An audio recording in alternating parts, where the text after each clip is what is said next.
Good Saturday evening, YouTube. This is Tire Metalhead Weatherman. I was a little bit on the fence about making a video today. I was wondering if you guys wanted a rest from me or if I just needed some rest or whatever the case.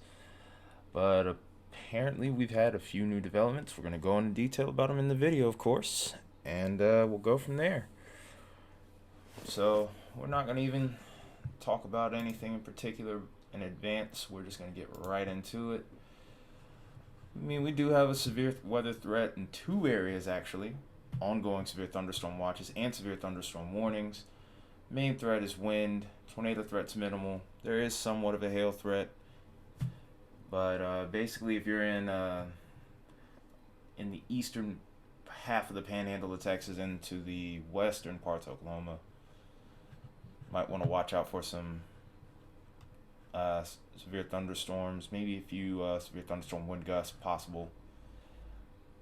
Got a handful of wind reports, no tornado reports, no hail reports even. So I'm expecting it to remain kind of slow. Tomorrow is when things get more interesting.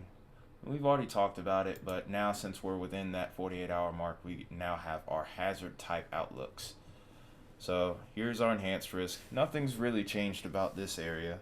It's remained the same essentially. No major changes. So we're going to take a look at all of them. We'll start with wind threat. Wind threat's a bit more significant. We have a 30% chance of damaging straight line winds in our enhanced risk area, 15 in our slight, and 5 in our marginal risk.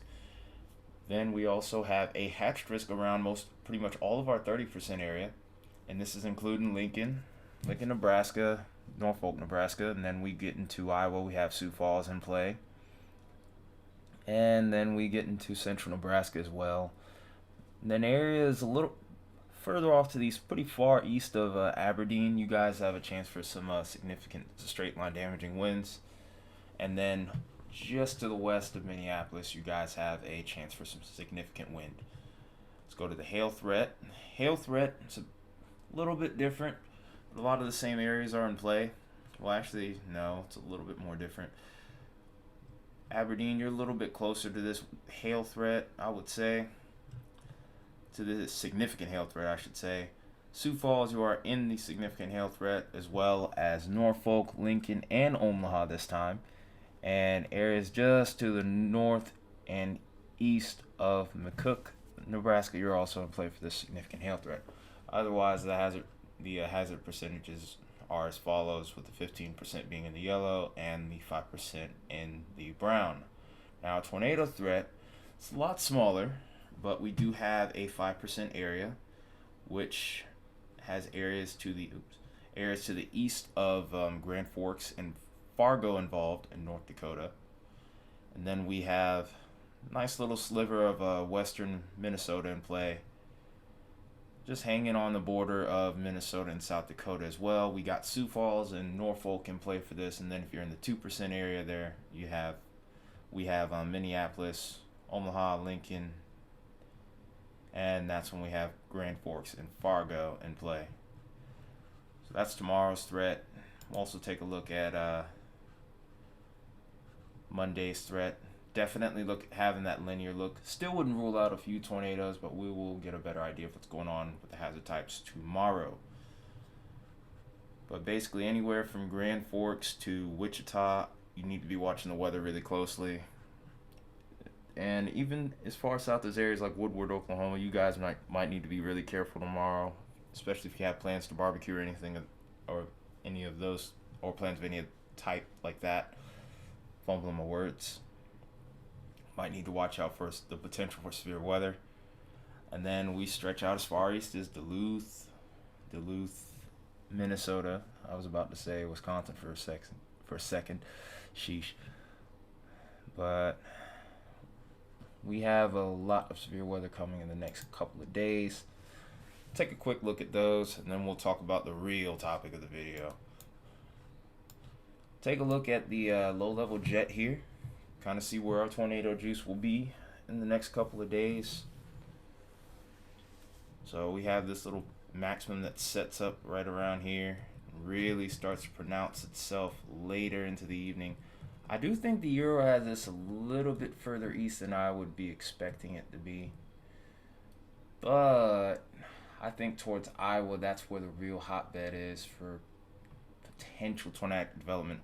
Of course, though, this is a model that has a pretty fresh update here, so we'll have to wait for a morning outlook from the Storm Prediction Center here. They might have gone on with changes like this, and then there's plenty of other models to take into account as well. I'm only covering one on this channel in lieu of time. So we're going to Monday, and I expect this to kind of move off east. Our upper level low. Wow, I'm really fumbling my words right now. Upper level low is really starting to pronounce itself, and we will have to watch on that southeast flank for any sort of tornadic development going into Monday night into Tuesday. And it gets pretty intense around there too. Look over here. We have a area where we're hitting towards 60, 65 knots on the low level jet. That's pretty impressive. And it's more than sufficient enough for all hazard types of severe weather. Cape is expected to be around 3,000 joules based off the synopsis we read yesterday. So this should be one of the more significant threats going on Monday night. We watch Tuesday, and this moves off north of the border, and Tuesday looks like it's going to be relatively calmer. There might be a little bit of activity further off to the east. Maybe Wisconsin might be in play. Might get a little something to pop up around the southern plains. But by late Tuesday night, evening, or Tuesday afternoon into Tuesday evening, this looks to be on the diminishing side of things here. We might have to watch Wednesday as well, but we'll cross that bridge when we get there.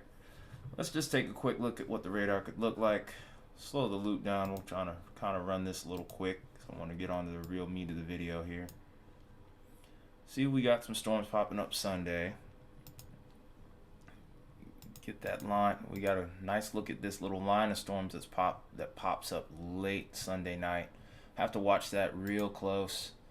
Should have some pretty impressive damaging winds based off the look of that. But areas to the north, we might have to watch for any sort of tornadic development.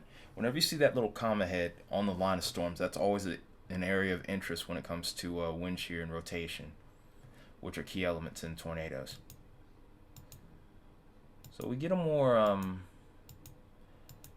pronounced storm popping up. We're actually hitting the 984 millibar mark, which is really impressive for an inland storm. It's almost as strong as most tropical storms or hurricanes even. We get quite a few we get this line of storms, and we get a few storms back behind it. There's a potential that those could even produce occasional tornadoes. So we'll have to watch that really close. And then we move off on to Tuesday afternoon. Things looking pretty tame, but I'm expecting a development region to be right around Texas, maybe scooting its way north into Oklahoma possibly by Tuesday evening. Doesn't look like too much is going on there. Looks like there's a lack of upper air forcing. But that looks like that's it for that.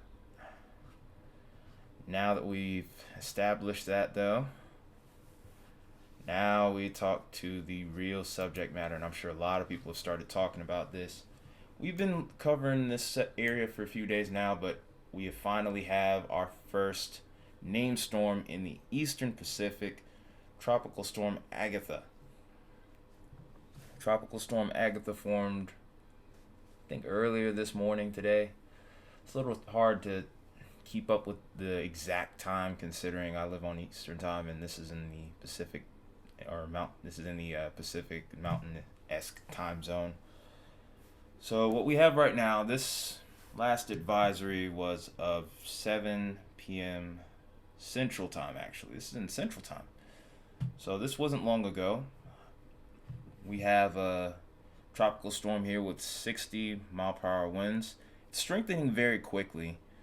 The low pressure is at 998 millibars, and it is moving north-northwest at 4 knots or 5 miles per hour. And just to fill you in, north-northwest is somewhat this direction, to be honest. So it will be heading into western Mexico very soon. It'll be moving at a very slow pace, though, so that A, this will have a lot of time to strengthen in it, and B, it's also going to drop a boatload of rainfall over this region here in the coming days. It's probably dropping some right now, to be honest. So let's have a look at the spaghetti models here. Let's see where this thing is going. And to those of you that probably don't know, it's like, Ty, what in the world am I looking at? The spaghetti models here, they look like little spaghetti noodles, hence their name. But what these do, these are basically a boatload of different forecast models. And whenever the hurricane hunters drop their equipment into the eye of the storm, these different models start plotting out different tracks for the storm system based off of the readings that they end up finding. And basically what we look for are storm tracks that are usually in line with others. It's pretty much the same as when I'm looking at inland storms. With this, we're trying to look for model agreements. We're not looking for these little outlier models. We're trying to look for as many models being in agreement with the other. And it seems like almost all of them, with the exception of maybe about 4 or 5 models out of, looks like at least about 15 to 20 at least, that have this storm moving into western New Mexico and heading into the Yucatan from the looks of it. And we can also, and the cool thing about these spaghetti models, and here's why I like using these, is because we can also look at predicted hurricane intensity. And what we can clearly see here is we can see this thing undergoing rapid intensification. Almost every model here, with the exception of maybe 1 or 2, have this thing becoming a hurricane. Well, excuse me, not 2. It's a handful, but majority of them have it at least reaching hurricane strength. A couple of them, a fair number of them, have it actually going up to even Category 2 strength. And just a heads up, while this thing measures it in knots, I'll tell it to you in miles per hour because a lot of you might not know how to measure wind in knots. So to put things into perspective, a tropical depression usually has 30-35 mile per hour winds. Once we get to 40, we're at a tropical storm, and once we get to 74, then we're hitting hurricanes. We're at a Category 1 now. Category 2 is when we get to about, well, what is it, about 100 miles an hour, just a little bit short of that. And once we break the 110 mile per hour mark, that's when we're hitting Category 3 status. We're hitting major hurricane status. But right now, we could potentially be having a storm here with 100 miles per hour on our hands right before landfall even. And then we're going to have to watch this, because the interesting thing is, right now we have Tropical Storm Agatha in the eastern Pacific, but the track has it moving into the Gulf. Could this redevelop into an Atlantic storm? Right now, the chances are low. In fact, it's not going to happen. There is nothing expected within the next 48 hours. However,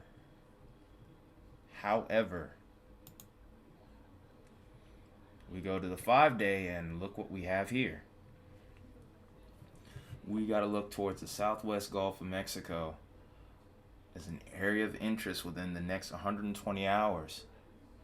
While the chance is low, 20%, I've been talking about this for a bit. Like I said, I can't guarantee that this would happen, but I've been saying that would be an area of interest if that particular run that I had been talking about happens. And lo and behold, it's starting to. This also will depend on how much this thing may speed up or slow down over land. If this slows down over land, this is probably not going to redevelop, but it will probably cause some unsettled weather for the Gulf states. But if it can redevelop, I could see this becoming a named Atlantic storm and potentially even strengthening quickly, because there's a thing called a loop current in the Gulf of Mexico. And these loop currents have very warm water in there right now, and the wind shear is very light. So this is an environment where if by some chance it holds together, this thing could really start to organize and become a problem. But there's so much time between now and then. I can't really give you a real prediction, not one that's reasonable. But very interesting stuff taking shape here. A lot of developments. Made this video a little bit longer, but this is all I got for you guys tonight. I will have another update for you guys tomorrow on the severe weather threat, and we'll watch and see if Agatha becomes a hurricane by tomorrow morning. But until then, this has been Ty, Metalhead Weatherman. You guys stay safe, and I will see you tomorrow morning.